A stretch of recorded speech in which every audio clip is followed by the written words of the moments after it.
With the season coming this fall, starting in less than a month, a lot of your coaches are going to want to have you directional kickoff. And to do that, I'm here to help. The first thing you need is a measuring tape and 2 cones.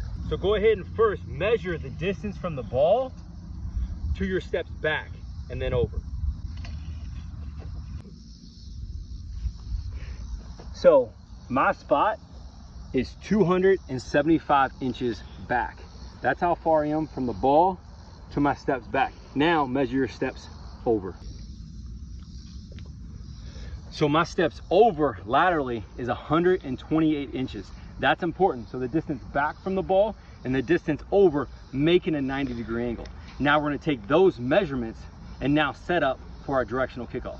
So just like your field goals when you're kicking from that hash, you're going to take your steps back at an angle. We're going to do the same thing here. My aiming point is through the number 10. So what I've done is I take my tape measure back, creating a line back to my 275 at an angle where I want the ball to end up, through that number 10 on the other side of the field. From here, now we're going to make a 90-degree angle with our measurements that we did before, now at an angle. So now my lateral steps over is 128 inches. So now I'm going to make a 90-degree angle and find 128 inches. That's now my new starting spot. So once we have our new spot, my angle back and over, this is where I want to end up. So how can we do that in the simplest form? This is the way we're going to do it.